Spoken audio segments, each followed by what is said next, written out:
So this elderly Tibetan monk comes up to me after a workshop, and he said, I need to apologize. And I said, why? And he said, when I first heard about you, I thought, what do these Westerners have to teach us Tibetans about nonviolence? We shall overcome. We shall overcome. Mary and Everett first met in 1963 when Everett gave a talk about his experiences in the South with Martin Luther King Jr. Within a year, they were married and a social action partnership was forged. We met under King's aegis, and now, post-retirement, we're involved with the Dalai Lama and the Tibetan exile community. But it's really framed by those auspicious beginnings and continuations. After the invasion of Tibet in 1959 by the Chinese government, His Holiness the Dalai Lama escaped into exile. Following the escape of His Holiness, thousands of Tibetan refugees followed him and thereby creating the first exiled Tibetan population. Each year since 1959, more and more Tibetans have escaped into exile, finding a temporary home in India, and the community is now more than 100,000 strong.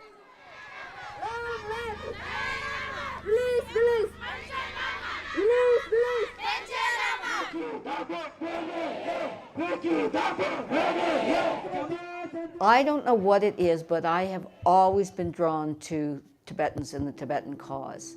In terms of being a community that values religion and education, in terms of being a community that really cares for its own. Not all exile communities do that. Under the Chinese rule, Tibet has faced unprecedented repressions, torture, death to the extent that almost 1.2 million Tibetans out of a population of 6 million Tibetans are known to have been killed. However, even after 55 years of repression, Tibetans are still resisting and continue to hold to the Buddhist principles of nonviolence. In 1995, Mary and Everett took a trip to Tibet as a culmination of their interest in the story of Tibet. However, what waited for them in Tibet was a surprise. Our first day in Tibet proved to be a really difficult day. It so happened that it was on my 55th birthday, which should have just been the most exciting thing in the world. I'm 55, I'm in Tibet, I can't believe I'm here. So we went to see Samye Monastery. And to get there, you have to go from the hotel to the river. You have to take a boat across the river, and then you have to take another car to get to the monastery. So our guide, who was Tibetan, arranged for that, the taxi that took us down, for him to come back at a certain point. So we went in and we looked around, and it was beautiful. It was nice to see that. And then we came out, no taxi. And we waited, and we waited, and we waited. Now, it was several kilometers to the river, really too long to walk. Fortunately, there was a bus there. It was in November, and people from the countryside had finished their harvest, and so they would go around making pilgrimage to all the different monasteries. So our guide said, all right, well, let's just jump on the edge of their bus, and then, we can get a ride with them back. So we did, and about 10 minutes later, they came out, and they were furious that we were on their bus. And this big, burly guy is physically trying to pull me off. Fortunately, I'd had some training in nonviolent resistance, and I was in front of a pole, and I put my arms around the pole. So, he still could have done it if he'd really tried, but that was a bit of a deterrent. And we go down to the river, and there's two boats, and we get off first, and we go to this boat, and they go to that boat. They don't want to have anything to do with us. But it turned out it was our boat that was going, so they had to come over, and they were really scowling at us and whatever. So eventually we made it back to the hotel, and I was in tears. It had just been a horrible, horrible experience. Once we got out of there, there was a period of processing this. Like, what do we make of this experience? Why was our experience with the Tibetans in Tibet so different from our experiences outside of Tibet? There's probably no one in Tibet that hasn't been touched by the abusive situations of, having your country occupied and sometimes having your relatives killed and beaten and whatever. So it's a population that's really been under siege. And the Dalai Lama has said, and most Tibetans agree, to resist only nonviolently. They've resisted in every way they know how. And it's not working. So what are you left with? You're left with frustration. You're left with rage. You're left with all this stuff inside that you have no way of getting rid of because you don't know how to make it better.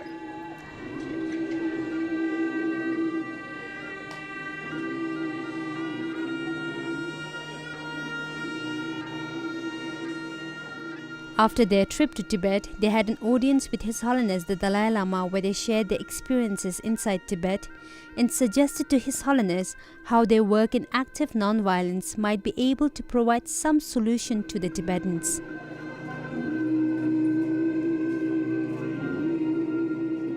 When they came here, they explained about their interest and what they've been doing in the field of nonviolence. And immediately there was a very good and warm rapport between His Holiness and them. His Holiness immediately responded by asking them to maybe educate more Tibetans about how you can practically put into practice nonviolence in an effective way. And then we told him what we'd experienced in Tibet and what we were suggesting. And he got very, very excited and he jumped out of his chair and he said, yes, yes, yes, we must have this, we must have this. So that was the beginning in 1995.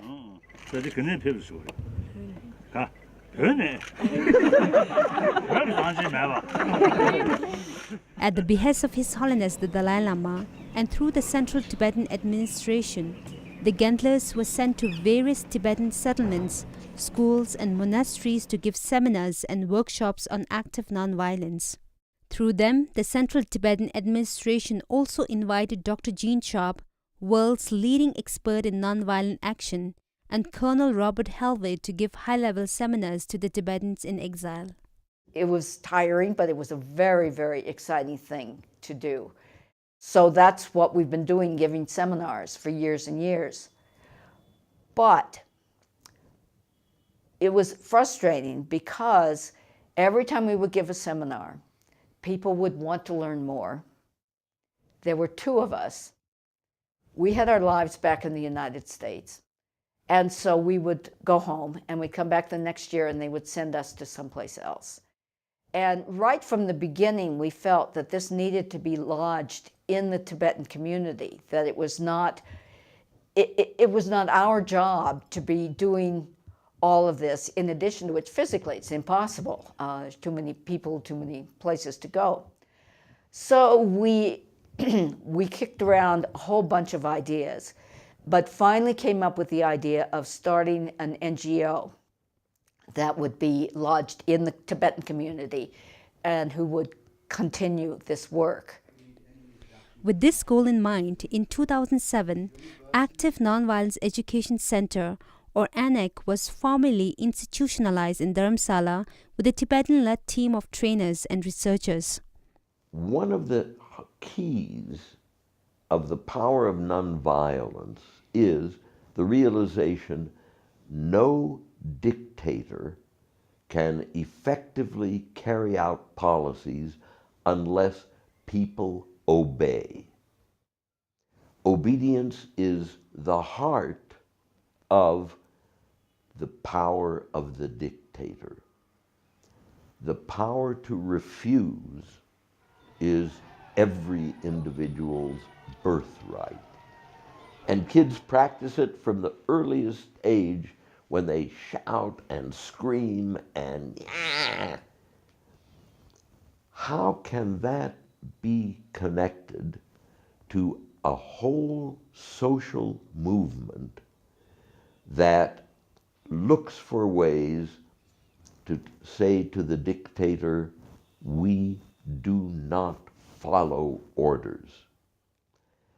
That is really the essence of the whole nonviolent struggle, and to connect normal feelings and reactions with disciplined tactics is really what nonviolent education is about. ANAC, I think, plays a real crucial role, you see, in the Tibetan community, in that our main responsibility is to transform the mindset of people, you see, from the violent, aggressive nature that human beings often tend to be, to really sort of peaceful, peace-loving, non-violent, human beings. So that's a real crucial, it's obviously a very difficult task. But then we derive a lot of satisfaction, very deep satisfaction that we have at least started, you see. I had just come to Princeton, New Jersey to assume my responsibility. Nimila loza chunzi le ye ni ni to du ni ni jaga le ye ni nga phayu chando ndogo ni tangaran cha so ina chidan da sewe shime le du samal ta kal tadu chi ma ton ta kas tele thaju mambo jo ha ko masra marang dujunia kar sewe shime la de ta yinji minji ni ngan so chuna lo rago ya andin rawo chi ngun zingi ra ganji jin rawo yo ene ta koran ki hindu chulu to ni koran pe la sha andin rawo chi chodra yimba ene tari sajon te juni ni seven shime la de tadu chanji mai ba ne tele thaju rada rimba mambo shiyo ba ni thaju tinso training ni nganso ki ni siwa genji ni nda nganso gani ta mandi wi shung ta miman de ba ma ka wi thaju tinso ki juni ni mima tinso ki ni sama ki dosa chiti to ni nibati wa ena ni lilabo to ni mappa to ya. That's enough for the overview. And later on, when ANAC really came into existence, then again the CTA has really continued their very strong support, inviting us for workshops. One small example is whenever the Department of Education conducts a training for teacher trainees at SARA, they always make sure that ANAC is given at least 3 hours to facilitate a workshop. Whenever the Department of Information and International Relations has an important group of people, you see, and they always invite ANAC to give talks. That way, I think the CTA has, without the CTA's cooperation, I think ANAC would never have reached where we are today. You guys having a rich information of nonviolence, so thank you very much for giving all the us about us give information about nonviolence, and thank you very much for supporting us, and hope we will meet again, and wish you both have a long life and happy life, and also thank you very much for ANAC. Thank you. Yeah, thank you. Thank you. Yes. Yeah. Thank you very much. Thank Okay, thank you. Thank you. How do you feel? I feel fabulous. I just feel I'm high. Who needs marijuana? Who needs any of that stuff? I am just flying in the sky. This is our 19th year of doing this, and so far this is just at the top, and I'm sure there are places to go from here, but I don't know what they would be. So I'm happy. What I continue to find moving here is the engaged reaction of the students. This is really a matter of life and death, communal life and death for them. And all of a sudden, the strategies and the tactics of nonviolent struggle are current, not just historical. They're what these kids from Tibet will take back with them as they return to Tibet. So it's been very moving, and there's continuity, and we don't pretend nonviolence has all the answers. Listen, violence backed by hundreds of billions of dollars a year doesn't have all the answers. So we struggle. But it's exciting, it's alive, it's engaged. First of all, I actually want you to appreciate and recognize Gendler couples, long time working on the nonviolent strategic action plan with the Tibetans everywhere in the Tibetan communities, in the schools, in the monasteries. So that is a great contribution on the first hand. And then secondly, we had a discussion about how we would like to go forward.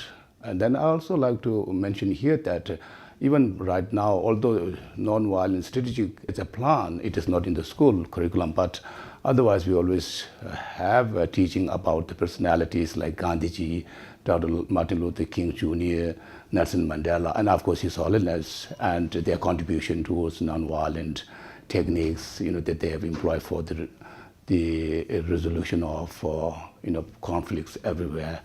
So this has been already there in the Tibetan school curriculum. And don't get pulled into the marketplace?